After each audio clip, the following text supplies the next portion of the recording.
What's going on, everybody? It's your boy Shuggy from Shook Earth Media, and today we are looking at Fear the Walking Dead Season 7, Episode 6, I believe. And, unfortunately, we kind of have another stinker. That's the thing with the show is, there's a lot of great ideas. It's just the execution is where the show almost always stumbles. And this episode is a prime example. So we start off with this episode is an Al episode, and I overall I like the Al character. I think it's interesting to have a character who's interested in preserving the history of what's going on for future generations. I think it's like a hopeful type of thing. I think it's a noble endeavor that I support. I just don't really, her perspective in this episode is just really, it's so frustrating to watch this episode. So she didn't go with the rest of the group to the submarine, and the reasoning she gives is that I chose the life on the road, man. I gotta film people and stuff, and I gotta film. Here's the thing with that, okay?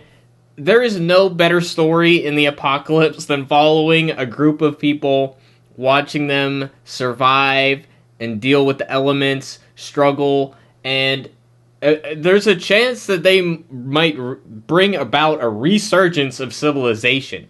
So if you're trying to preserve the history for the future of humanity, I don't think there's any better way to do that than to be surviving with a group of people. Now, if you want to still make trips out and investigate things and talk to people, I think you can do that. I just don't see why it's an either or type of thing. I don't get it.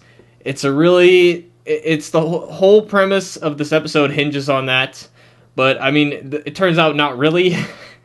We get things at the end, I don't know. It's really frustrating to watch this episode. So Morgan, of course, because Morgan finds everybody at all times. He knows where everybody is instantly. He has no trouble finding anybody ever. He's just magical. He's exactly where he needs to be at all times, instantly. It's really frustrating again because it's just not realistic at all. Again, we got the convenience factor, we have the contrivance factor. That's just how the show works at this point. It's radios, everybody has a radio, so everybody's in constant communication, and they are able to find each other instantly at all times. And that's just not how real life works, okay? It's just not.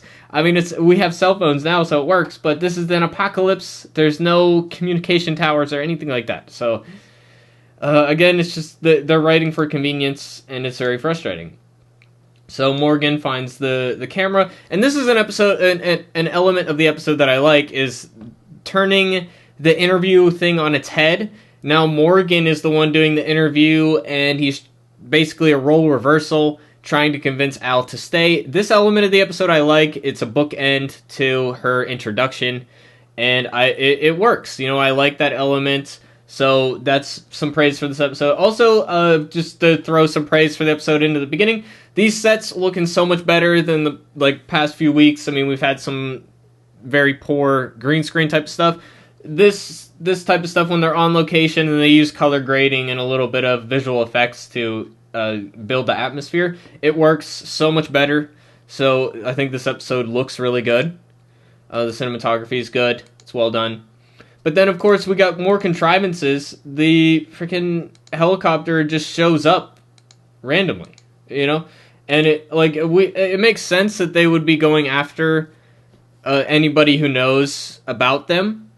But I thought when it first showed up and landed right next to the truck, I was like, oh, they must know about the truck. They must have broken the the pilot lady, and she must have told them about the truck. No, it's just a total coincidence. They just think that the pilot lady they're looking for happens to be in the area, and it's just another contrivance that they have. I don't know why they would see this truck and just decide to land. I don't know. It's very hokey, and they would just abandon the helicopter that's full of fuel. They would just leave it there. Would they just leave it there? It seems like an important asset. They would have somebody there defending it. I don't know. And then, Al hides under the truck, and then Morgan hides above the truck. And again, like, the contrivances, like, how do they not find them? These are trained soldiers, that their job is to find people that are missing. So when they look, I don't know. And also, why are they bothering to look in this truck if they don't think it has any connection to the pilot lady? I mean, they're not stopping and looking at every building that they pass by. They would never find anybody. So again, like, I don't know. They just got this location. They think that she's here for some reason. We don't really understand why they think she's here. So yeah, I don't know. Maybe I missed something. Definitely let me know in the comments if you think you understand it better. But then it turns out, Grace is out here too, and I'm like, why? Why is Grace out here too? Why is Morgan on his own? Why aren't they together using the car to get around? Why is Morgan just walking on his own? Was he looking for Al, or like what was he doing out here? I don't understand what they're doing out here. Maybe they explained it. I don't know. It doesn't really make sense to me. Like, everybody's in the submarine, and Morgan's just out here wandering around. I don't know. And then this part, dude, this part right here, it's like, oh my god, it's so frustrating because the CRM dudes show up and start shooting at them, right?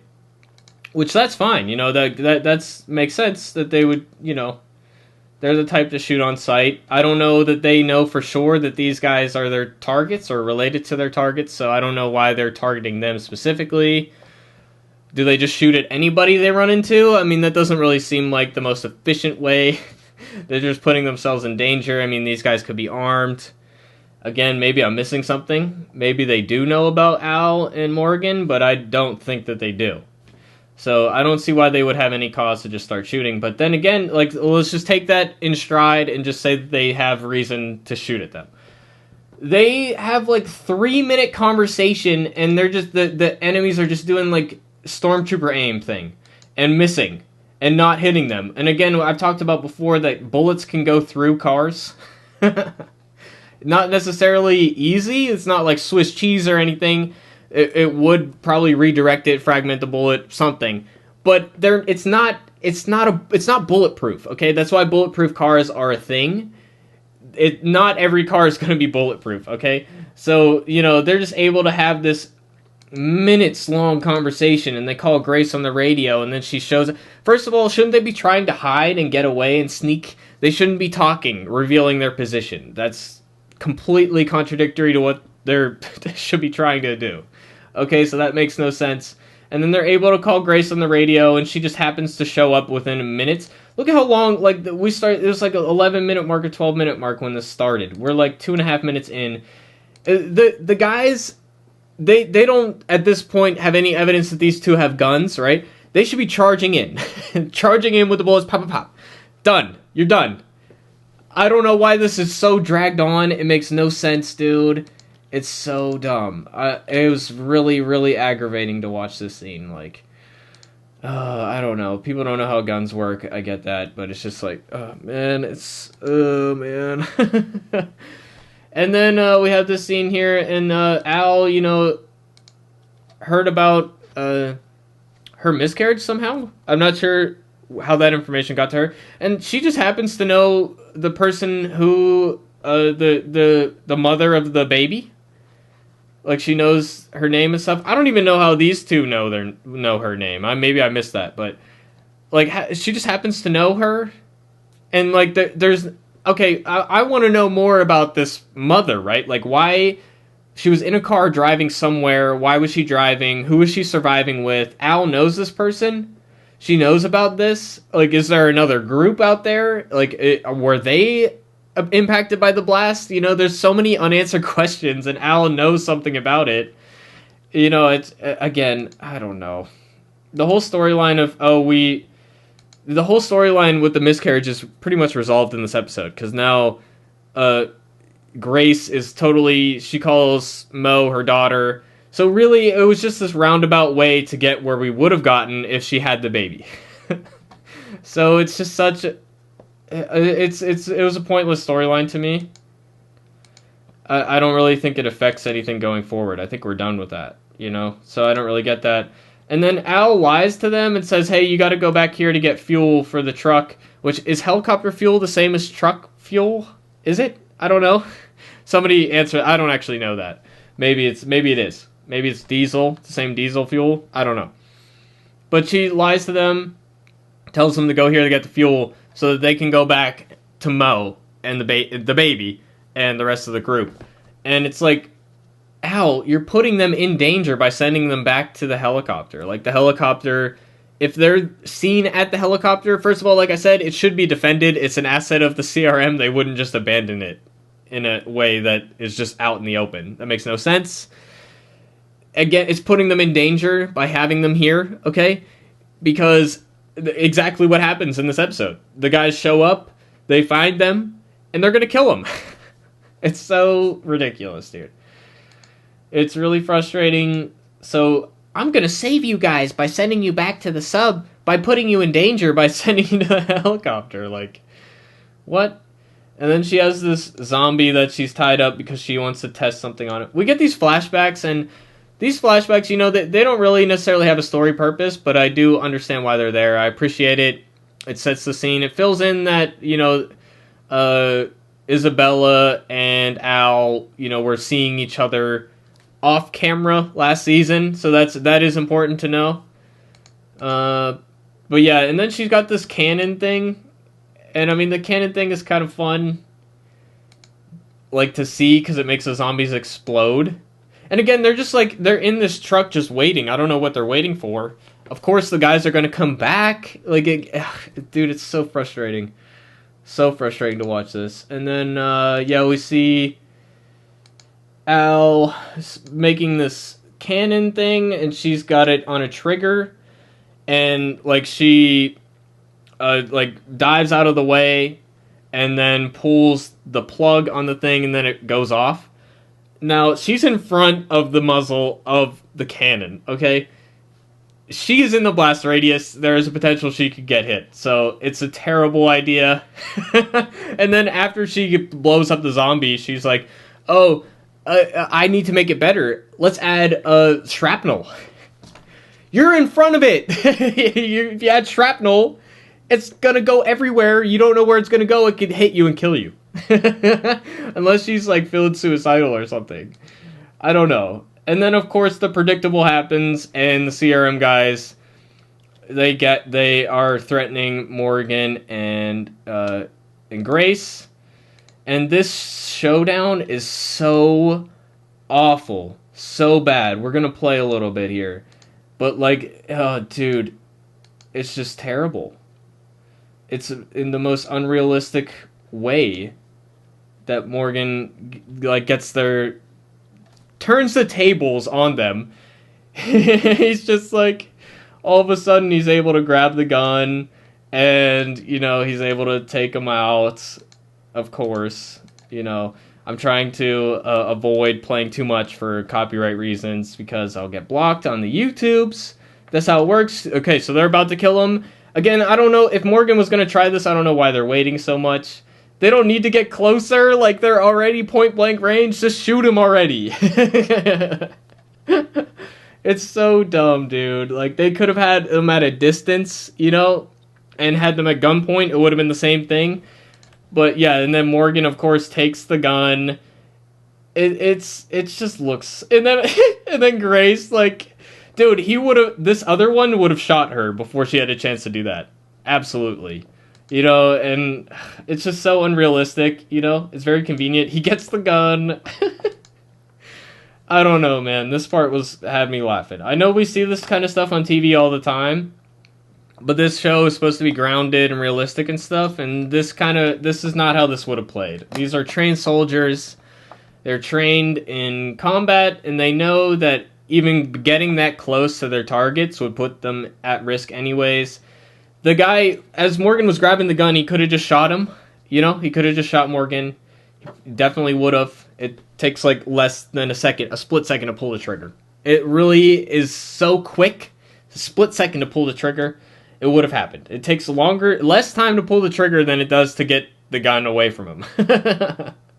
So, I don't know, dude. It didn't work for me. I don't like it. And then they get in the truck and they go away. And it's very convenient. And they really could have written that scene better, you know. So it was very silly. And again, like, the CRM soldiers in this franchise just, like, are so incompetent. In World Beyond, you know, we had Iris killing a CRM soldier with no difficulty. We had the CRM soldiers sitting one of their targets next to rifles in a truck, you know, within arm's reach without restraining them. They really aren't doing a great job at making the CRM look competent with all of these scenes, and I don't think they realize that they're undercutting the CRM as a group by doing these kind of things. So, you know, and then she's got this other standoff situation. And again, you know, the shrapnel, like I said, she's diving in front of the muzzle of the cannon, and the shrapnel rocks can go in any direction, so they probably would hit her. There's a good chance that they would. But, you know, apparently not, which, you know, is whatever. And there's this whole bluff thing with they show the guns, but the guns are out of ammo. The soldiers knew that already. They were in there. They were in the truck, okay? They know that there's no ammo. So, like, what was she doing? What was she doing? I don't know. And a zombie walks by and moves the rope, and it comes undone. And my thing is, like, that's the same thing as if she dived out of the way and the rope was pulled. It should go off. There's no reason it shouldn't go off based on that. I mean, it really makes no sense that, you know, pulling the rope if the zombie does it, it doesn't go off. But if she does it, it does go off. There's no logic there, you know? It's just for the convenience of the plot. Yeah, and then we have this standoff, and then their plan works perfectly, and the guys kind of explode, which is kind of fun. So I actually do like the guys exploding. I was going to try to get it, but we're just going to move on. Yeah, the guys explode, and that's fun to see, you know. Gore is always fun in the show, so we need more of it, not less of it. And then we have this goodbye scene.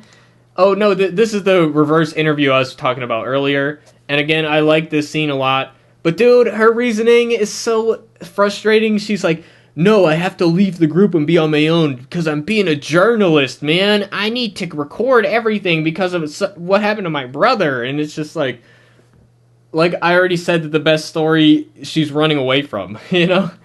And then like Morgan's like, why don't she knows where her wannabe significant other is, and she won't go to be with her because I would have to give up being a journalist, man. I don't get why it's one or the other.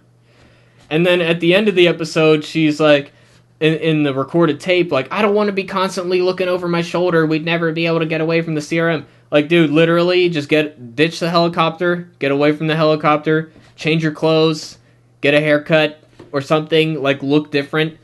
How would they ever find her? You know, just get away from the helicopter. And don't leave any evidence of where you went. The world is huge, okay? I don't know how the CRM would find you. It makes no sense. Also, you're in the apocalypse. You're always looking over your shoulder. Always. There's nothing different, you know? And the CRM is already a threat, right? So you're already looking over your shoulder for them. So I don't know, it just doesn't work for me. The whole, I'm not going to be with the group because of journalism. I'm also not going to be with the one that I love because of journalism.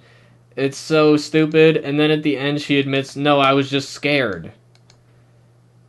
But being away from you was scarier. And, like, dude, I don't know. It's not working for me. I hated it. It's just dumb. I don't know. I think it's dumb. Does anybody agree with me? Or, I don't know. If you disagree, that's fine. It's just like, I found it very frustrating.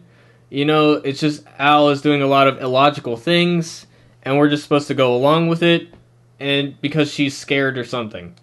And what is she scared of exactly? I don't really get it, you know, because the CRM is already a threat. We're in the apocalypse, you know, and also this TV's on. Where's she getting power? She's in a cabin in the middle of nowhere. Where's the power? You know, they don't establish that at all. Oh, she had solar panels outside. Never mind. I take it back. She had solar panels, but it seems like she should have a better use of the solar panels. I don't know. And also, like, those tapes in the camera are not the same tapes that you put in a VHS player. So I don't know how she got the tape playing. And then, dude, I laughed hysterically. She smashes the camera. She's like, no, I'm gonna smash the camera. Again, I don't get why it's this either or thing. Like, either she's a journalist or she's with this woman. There is no either or. You can do both. You don't have to destroy the camera to prove anything. They do it for a dramatic effect, I guess, but it makes no sense, dude. It's so stupid. It's so stupid. And honestly, I don't get why the separation happened. You know, like, what? My journalism, so I can't be with you because my journalism. Again, why can't you do both? Why? It doesn't make any sense to me at all. So, yeah, that's where I'm at with it, guys. I mean, maybe if she was, like, specifically trying to investigate the CRM, maybe that is what she's doing. I don't know. I just didn't get it. You know, the whole, oh, I'm not going to be with you because of my journalism. It's so stupid. I hated this episode, man. So that's my review. So, I found this episode very frustrating. The false dichotomies all over the place with Al, it just really didn't work for me.